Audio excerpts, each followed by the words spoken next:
Goodness gracious. Okay. Alrighty. So we'll pray, we'll do our timeline, and we will jump into this lesson 8.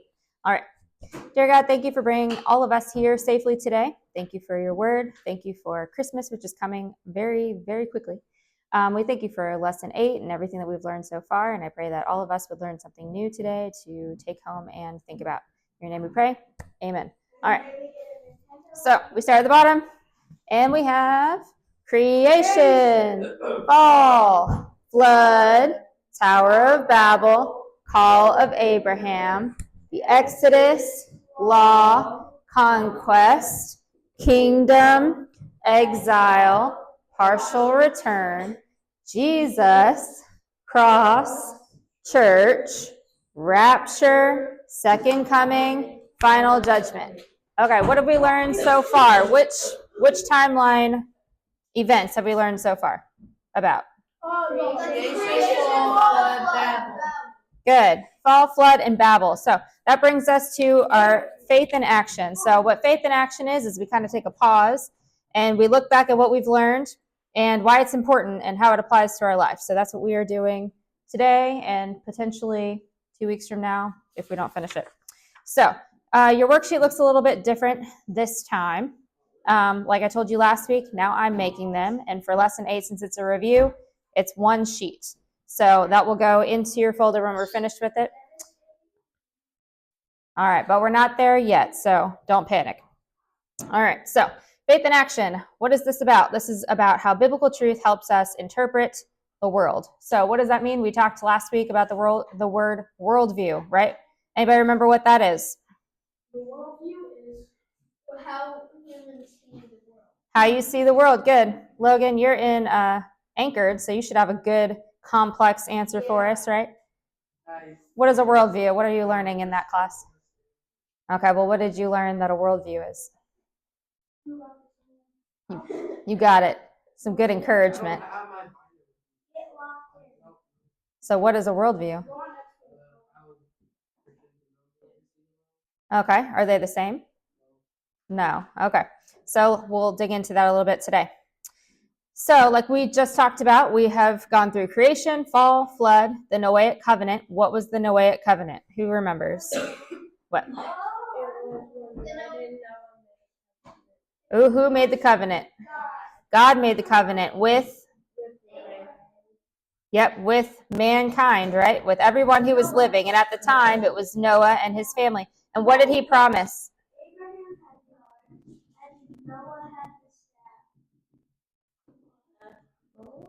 No. Noah's Ark. All right. So God made a covenant with Noah, with all living people, and also with all living creatures and all the animals that were living then and that would come, right? He made this covenant. And what was that promise? What did he make? What did he promise? That he wouldn't flood the earth again. And what else? Stability in nature, which meant that as long as the earth remains, what would we always have? Seasons. Good. So we would always have the seasons. It would there'd be a warmer time, a cooler time, a time for planting, a time for harvesting, right? And every time we see the rainbow, it's a symbol of that promise, right? And then we learned about Babel. So these events, listen up. These events are nice to know, but do they matter in our everyday lives? Yeah. Why do you think? Huh? Okay, not just the season. So we're talking about creation, fall, flood, the Noahic covenant, Babel, knowing about them. Does it matter in our everyday lives? Yeah. Is it important? Why do you think? Why do you think it's important? So we can have fun. All right. Well, we're gonna learn about this. Yep. What do you think?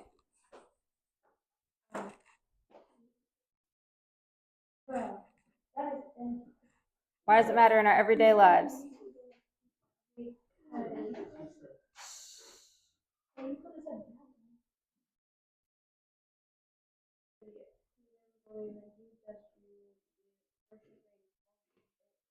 That's true.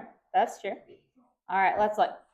So our knowledge of biblical and historical truth How many of you know that the Bible is historically accurate? It's a history book, right? It tells us about what has happened, especially the history of Israel. All right, back row. Do I need to move people or can we focus? We can focus? All right.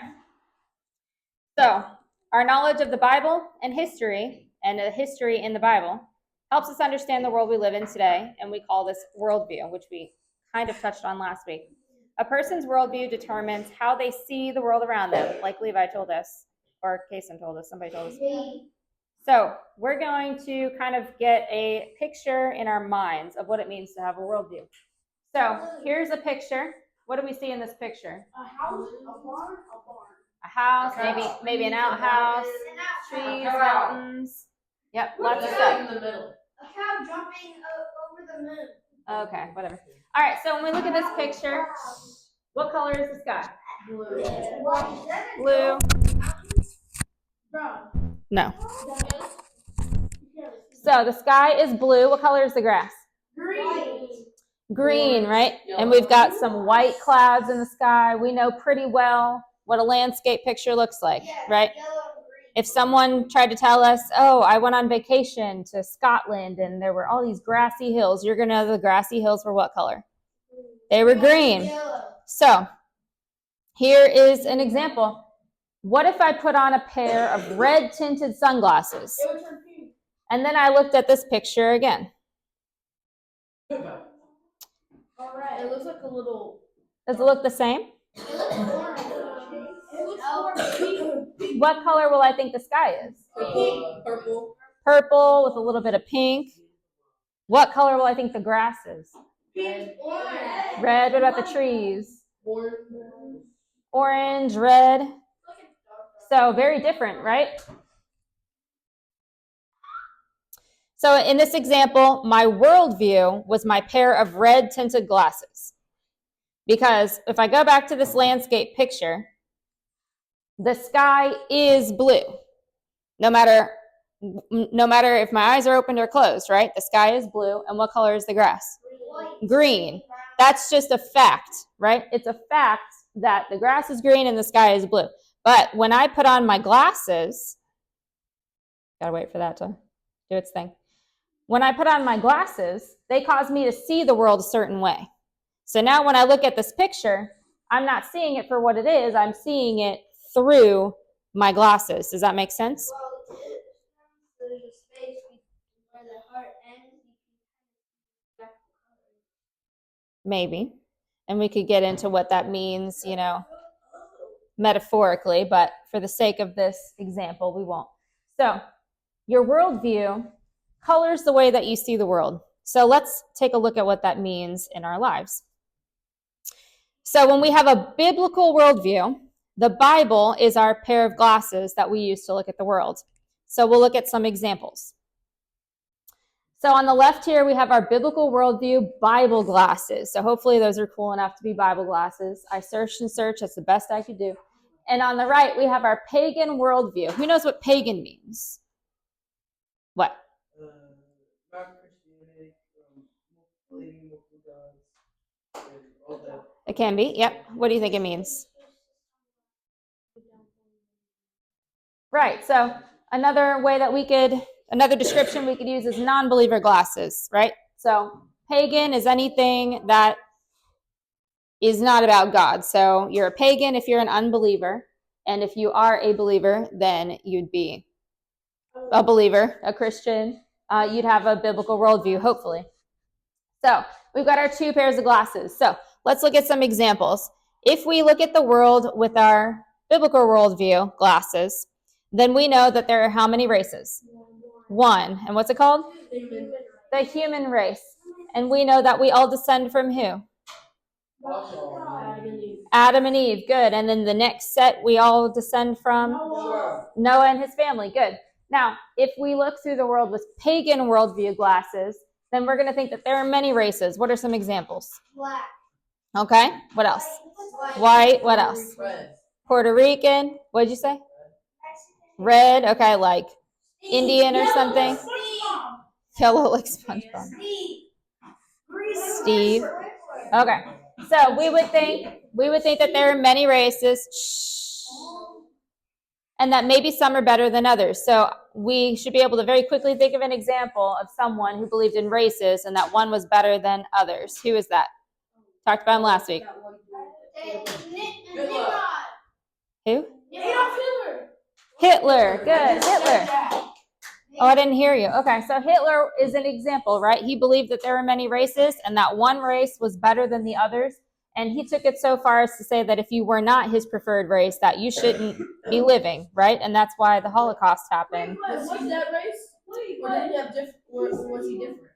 That's a good question because I feel like most pictures I've seen were in black and white. So Right. So like It if looks he dark. wasn't blue eyed and blonde hair, then he should have died too. it's true. That's true. Shh. All right, here we go. All right, our second example. If we look at the world with our biblical worldview glasses, then we're going to think that the earth is only about 6,000 years old. But if we have our pagan worldview glasses, or pretty much every science book out there that talks about dinosaurs, you're going to think that the earth is millions of years old. Our next example, yep. If Adolf Hitler like killed people that didn't have blue eyes Mhm. and blonde hair, but he never had blue eyes and blonde hair. Mhm. Oh, he did commit suicide. But he Well, that's because they were closing in on him. Yeah, well, when people are thinking delusionally and they're thinking like not in their right minds, they make very interesting decisions. But also, when people get a lot of power and they're very power hungry, they just don't think logically. And so at that point, he wanted power and he wasn't going to kill himself, right? Because he wanted the power. So like I said, there's no logic. All right, our next one. If we have our biblical worldview glasses, then we're going to know that everyone is born with what? A sin nature. Good. So everyone. The Bible tells us in many different places that no one is good, right? The heart is desperately wicked. Who can understand it? So everyone, even that cute little baby that was just born yesterday, has a sin nature, right? All of us sin. But if we have our pagan, non-believer worldview glasses on, there are a lot of people who think that all people are good, right? People are born and they're just looking out for their fellow man, and you're more likely to let your guard down and to trust people more, right? I'm not saying that trusting people is a bad thing, but there's a big difference when you look at people and you recognize that they have a sin nature. Then you recognize that they have a need for who? For God and for his son, Jesus, right? But if you look at everybody and you think that, oh, well, they're basically good, like if you're a good enough person, then you'll get to heaven, right?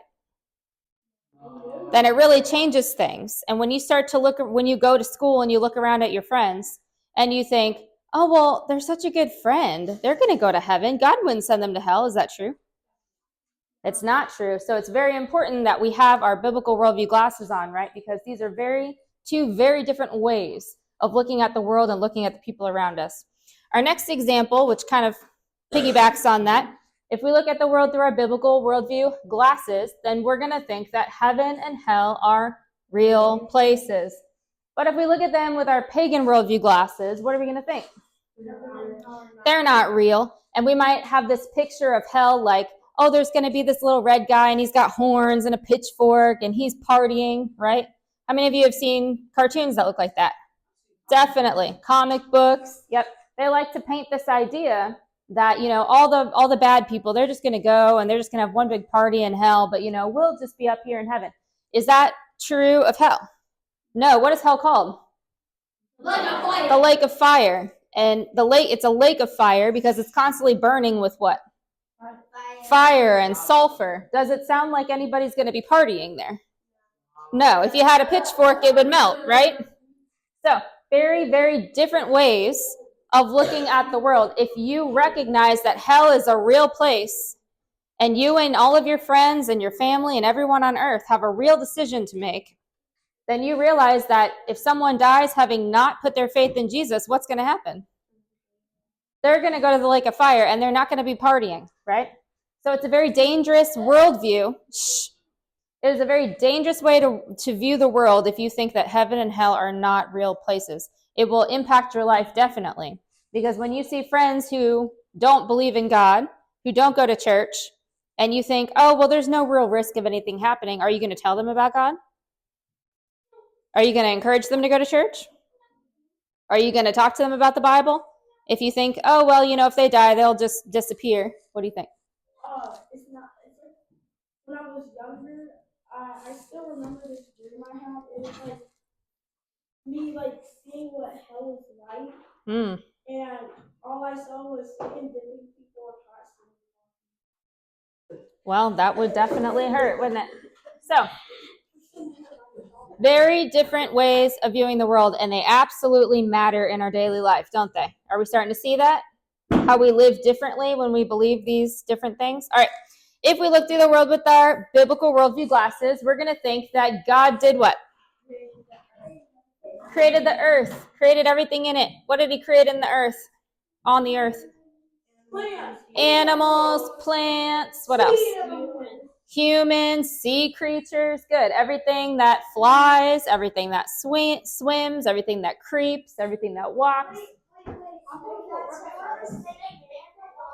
Who had a thought? What's up? Okay. Go ahead.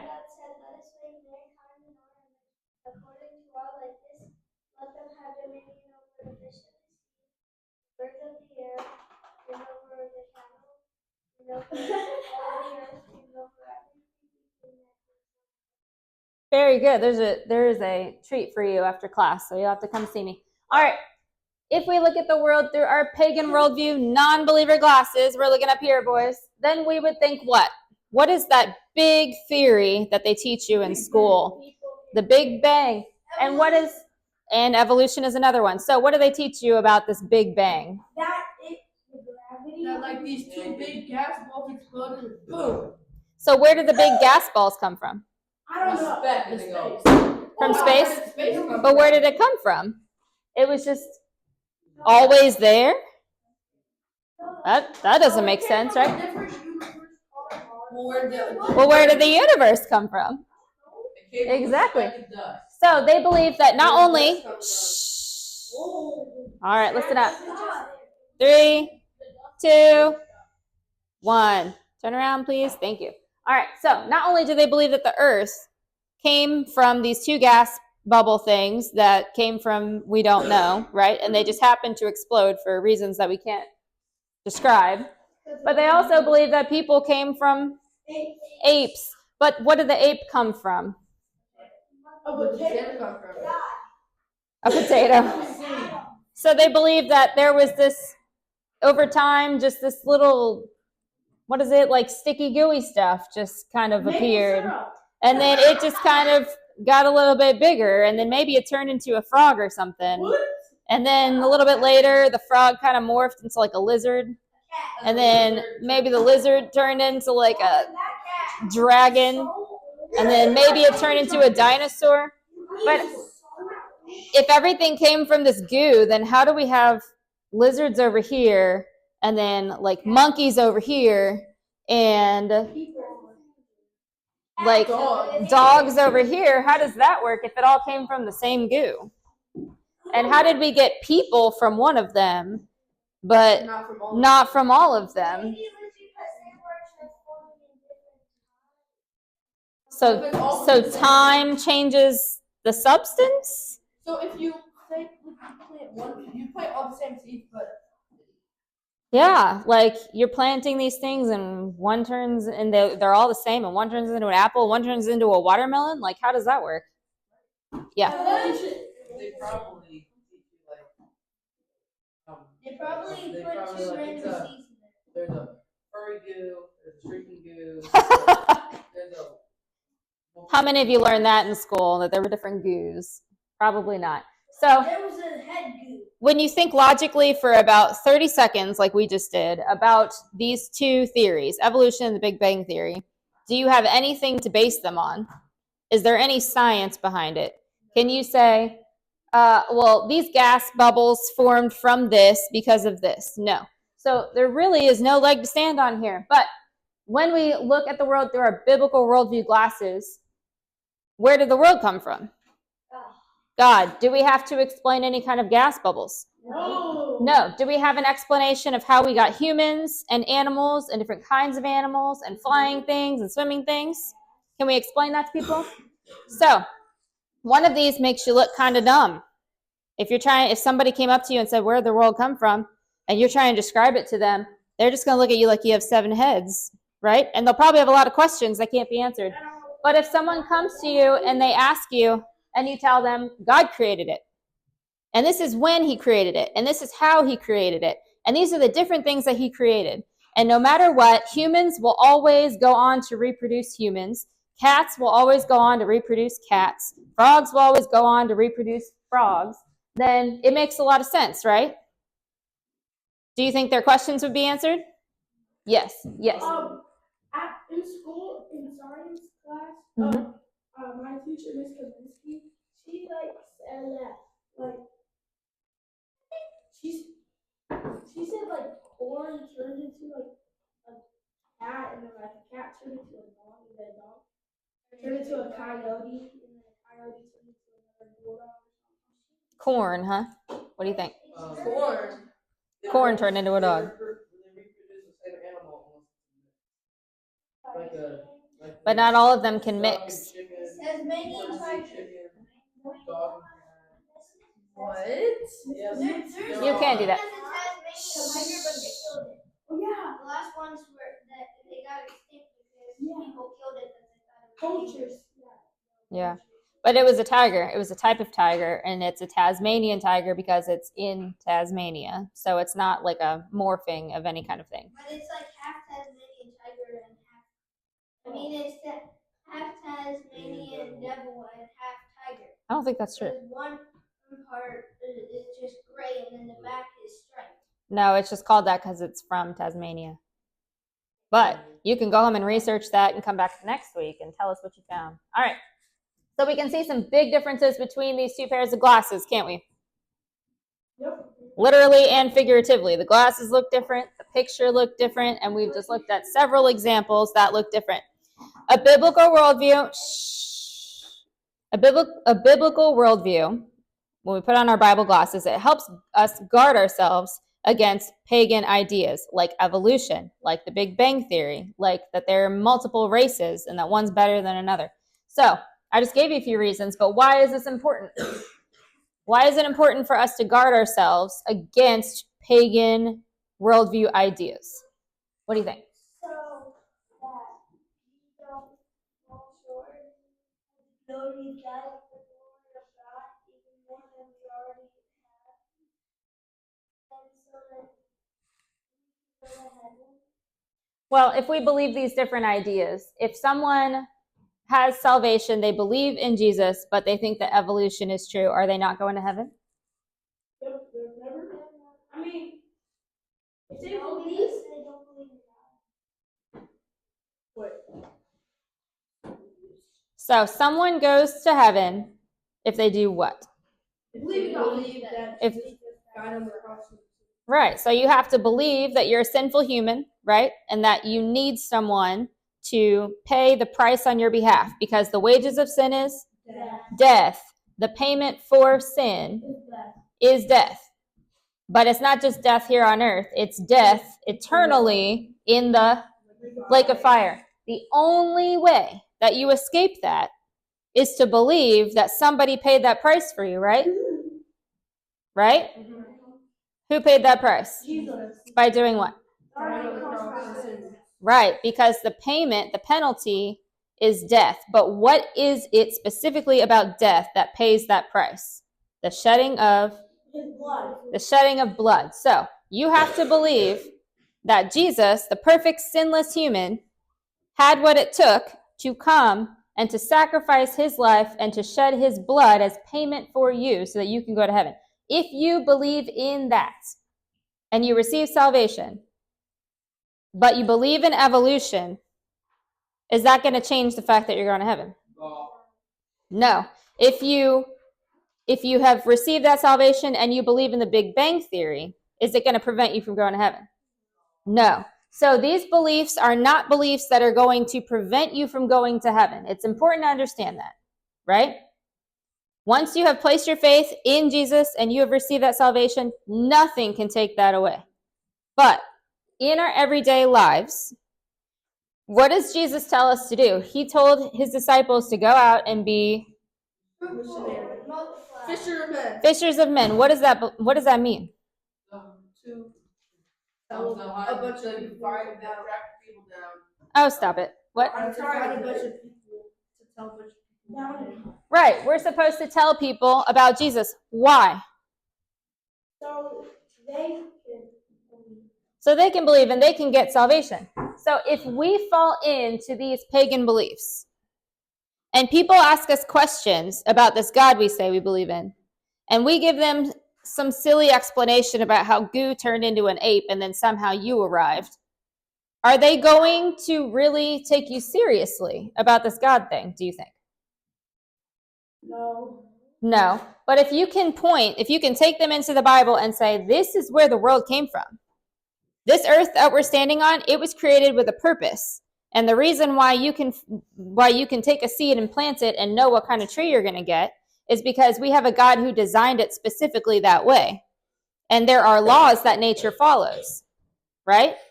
So if I plant grass seed, am I going to accidentally grow something else? No, it's going to turn into grass seed.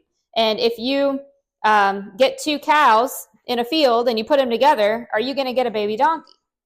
I want a baby donkey. Are you going to get a baby donkey from those two cows?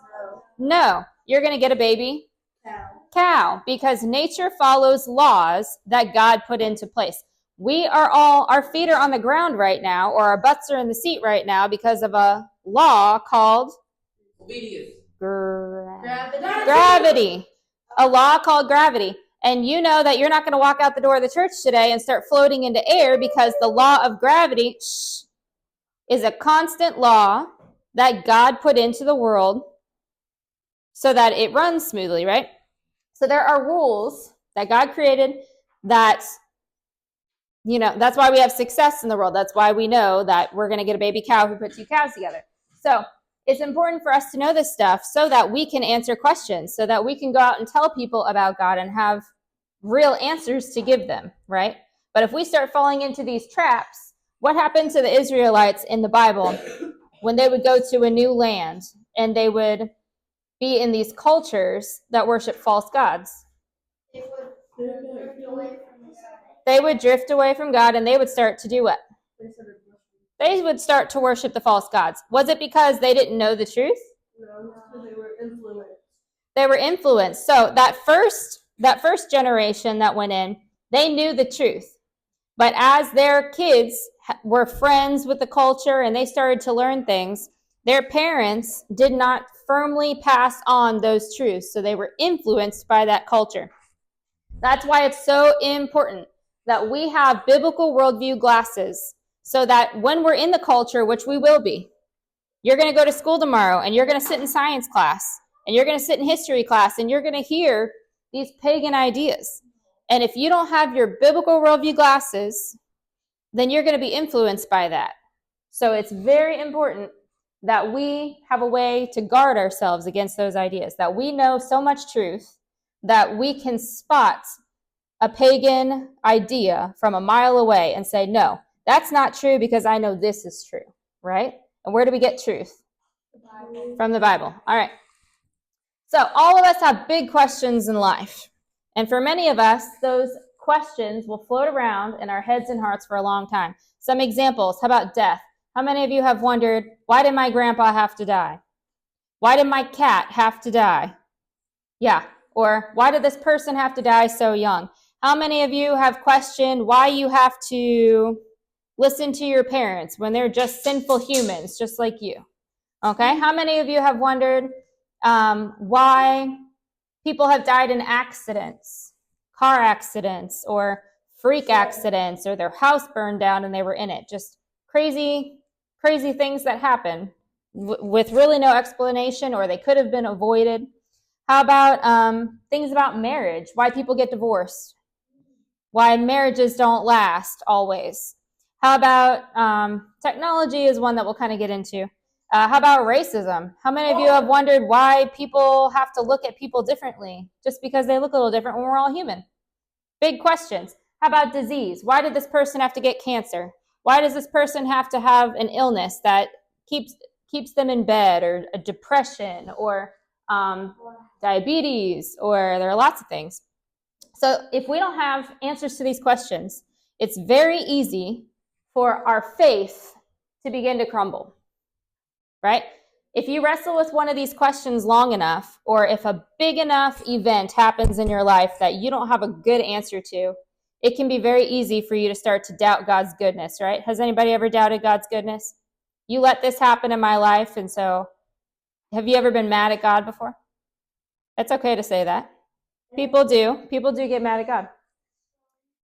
So we want to make sure that we have such a strong understanding that our faith will not crumble when it's tested, when we're put through situations, when you know someone who gets cancer, when your dog dies, right? You want to make sure that you are so firm in your faith that not only does your faith not crumble, but you know that you can look to God in the midst of that situation, in the middle of it, and depend on him. So, same thing. If we study the Bible and build up a strong understanding of its events and truths, we'll be able to answer these questions in life by putting on our biblical worldview glasses.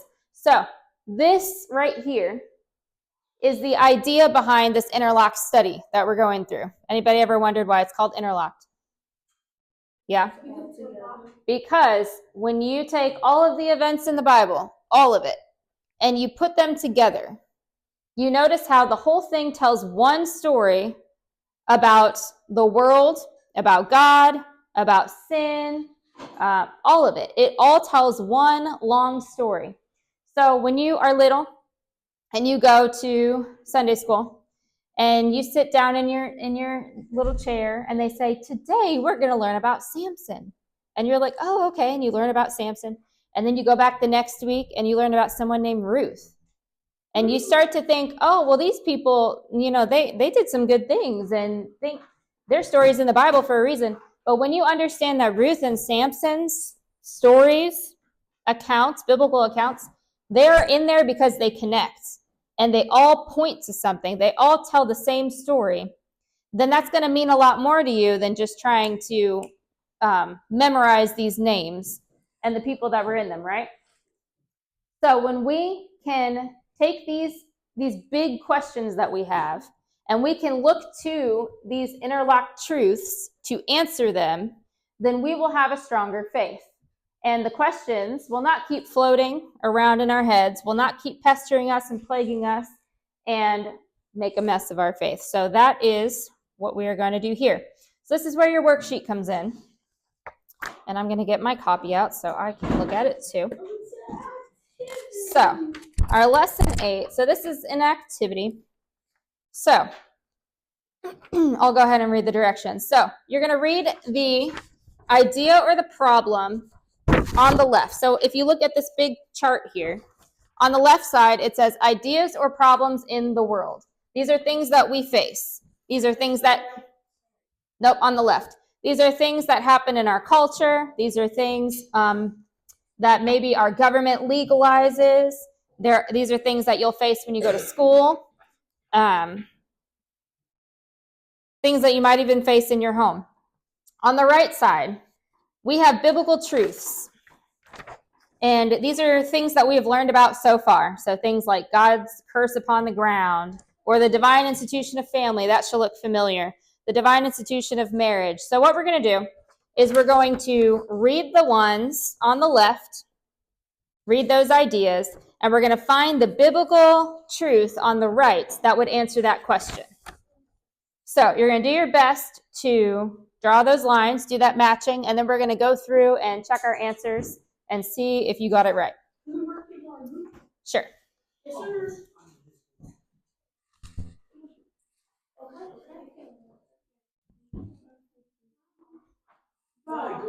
I do not like the second.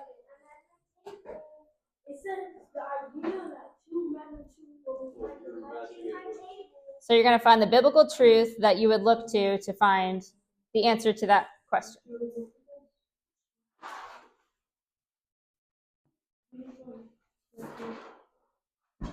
Okay, I promise. This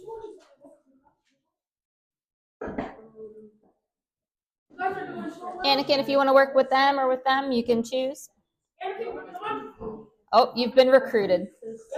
I hire you. You get me 50 cents per hour. Okay. I said 50 cents an hour. Not 8. Okay, I'll make a better number. 50. Good job. So you have to work, do all the dishes, clean the roofs. Here, I'll bring a chair around the front so then you can see a little bit better. You want to come up here? There you go. I'm doing so well, guys.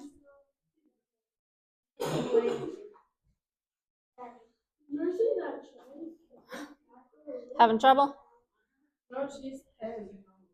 Oh, you used pen. Get a pencil. Yes, the device. Technology. Oh! What is a pencil? Well, I might have messed up a little bit, guys. Okay. So the second one goes to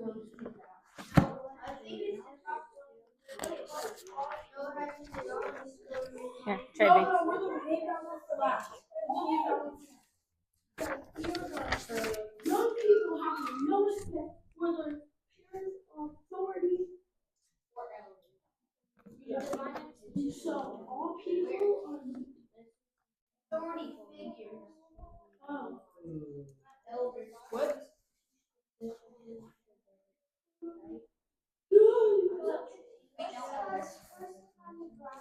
Or what did it start with? So I guess. I don't know. Oh. Yeah, I think. Let's start with the first one right here. Oh, this one. Having people's lifespan shorter than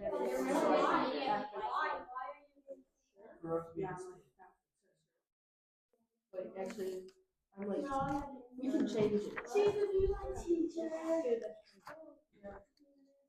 So the first one.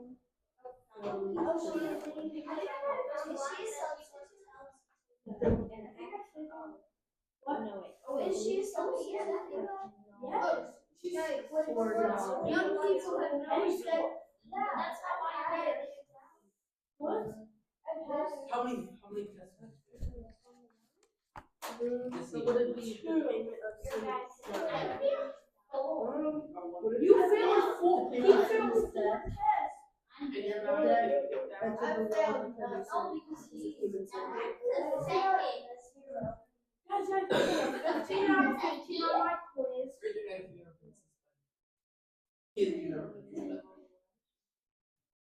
This one goes to you. Oh, I have. I remember only one. Accident happened because someone is crazy for no reason. Here, you have the answer. Wait, Bro, guys, the girls are. but it's not sin. It's because you.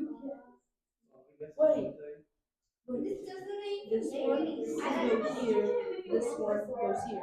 I don't know why. Because it's an accident, so they died at a baby.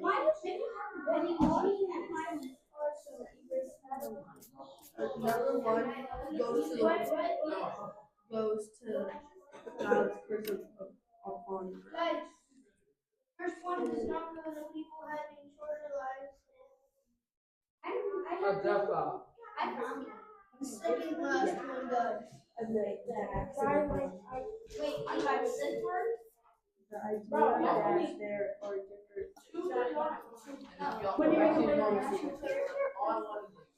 All right. For the first one, a devastating disease that spreads easily and gets a lot of people sick. What did you get? You had a shorter lifespan.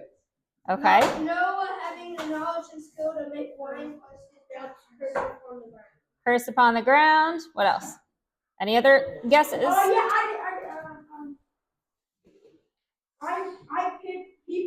living shorter lives that died at younger age after the flood. Okay, so we have 3 possible choices here. I've heard Noah having the knowledge and skills to make wine in his drunkenness. I've heard curse upon the ground, and I've heard, What about the payment of sin? what was it? Okay, so you did the payment of sin is death, and someone said people having shorter lifespans. Let's see. First one. Raise your hand if you got it right. Curse upon the ground. Good. What? That was the second one on the right. All right, so let's look at why that is. So, a devastating disease that spreads easily and gets a lot of people sick. Who can think of an example of that has happened in recent history? What? All right, COVID. So that's one that we've heard a lot about. And what's one that we hear about every year that they try to give you? Flu shot. Drugs. The flu. All right, so we've got these 2 kind of examples to use in our minds about devastating disease that spreads easily and gets a lot of people sick. We've got a lot of friends here today that are home because they're sick, right? So sickness is something that we are well acquainted with. Now, in America, we have good medicine. You can go, you have many options for treatments, right? Some people like to drink teas and things like that. Some people try to, or, you know. Right, so there are a lot of ways. All right, listen up. Shh. So we have a lot of options. We're very fortunate in America that if someone gets sick, that we have options for treatment. But in places on the other side of the world, that's not always the case. And when they have diseases that spread, they can be very devastating and they can wipe out a lot of the population. So we need to keep that in mind when we read things like this. So when we think about why there are plagues, diseases like malaria and things like that on the other side of the world that really are devastating to groups of people, and we wonder, why is there this sickness in the world? Did they have this sickness back when Adam and Eve were alive? Yes. No, we didn't hear about these kinds of things. And God as the owner and Lord of the universe created this world for man to enjoy. Not only for man to enjoy, but for man to do what? Micah told us a verse earlier. What was man to do?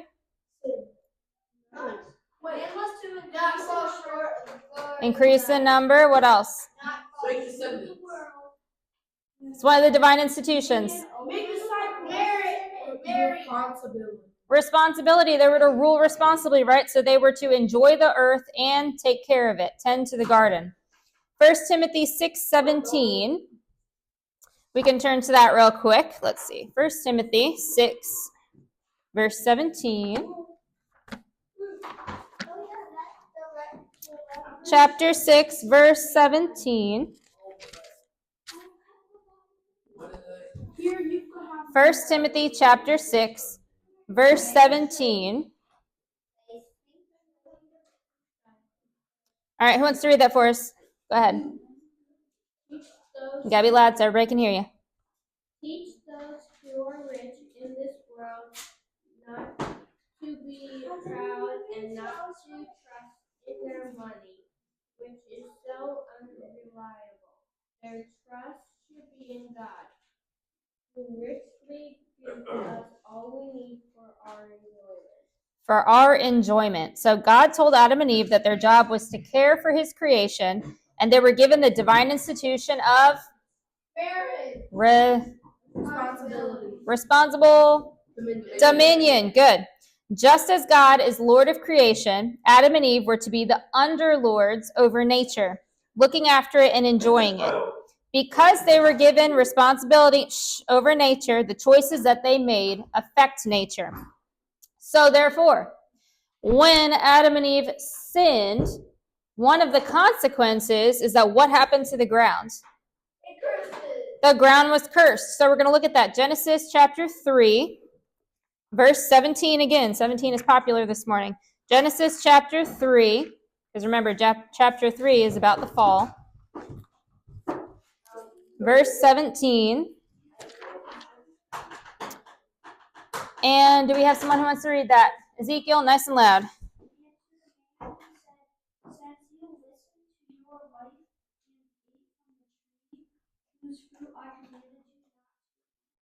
ground is cursed because of you.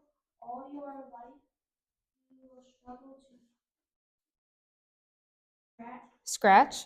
a living from it. Good. So what is an important phrase that we just heard in that verse?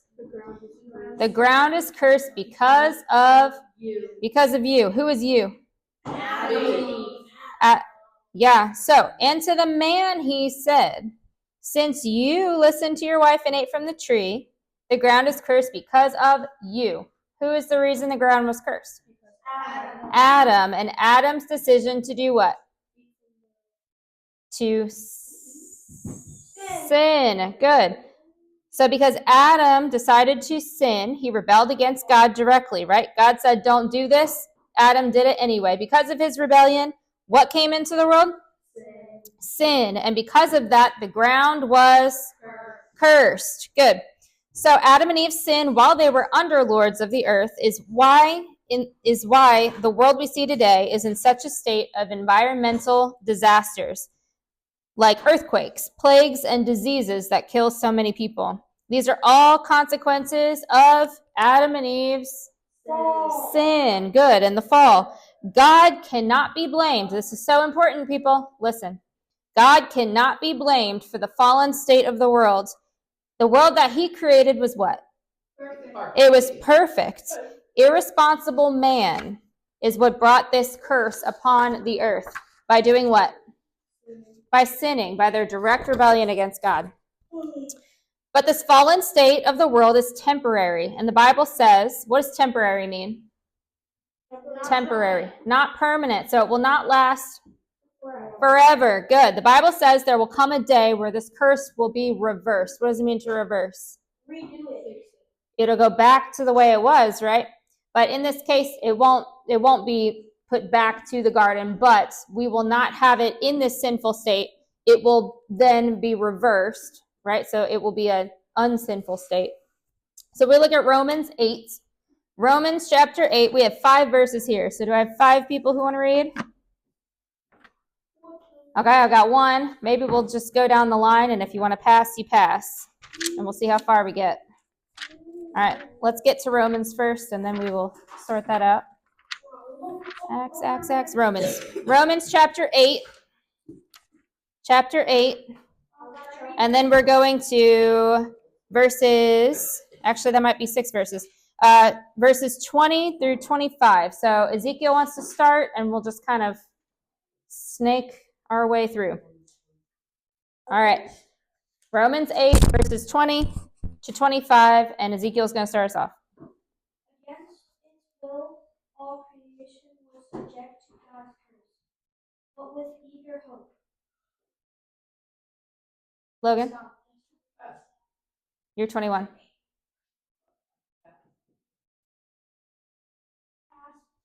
Kason, 21. Pass. You passing? You reading? So what verse? 21. The creation looks forward to the day when it will join God's children in this freedom from Good. Sophia? We know that all creation has been groaning as in the pains of childbirth right up to the present. Okay. Do you want to read? Okay. Ezekiel, back to you. And we believers also groan, even though we have the Holy Spirit within us as a foretaste of future glory. For we long for our bodies to be and suffer. We too wait with eager hope for the day when God will give us our faith rights as His adopted children. In the new bodies Given we were saved, we already have. But if we look forward to something we don't have yet, we must wait patiently and confidently. For example, we don't know what God wants us to pray for, but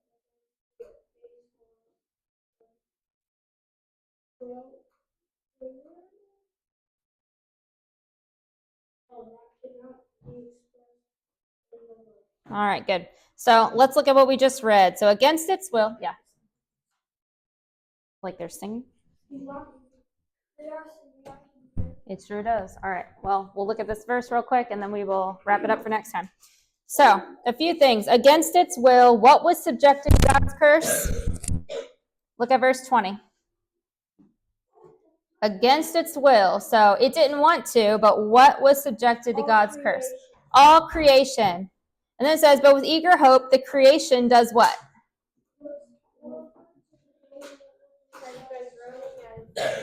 Good. So all creation looks forward to the day when it will have freedom from death and decay.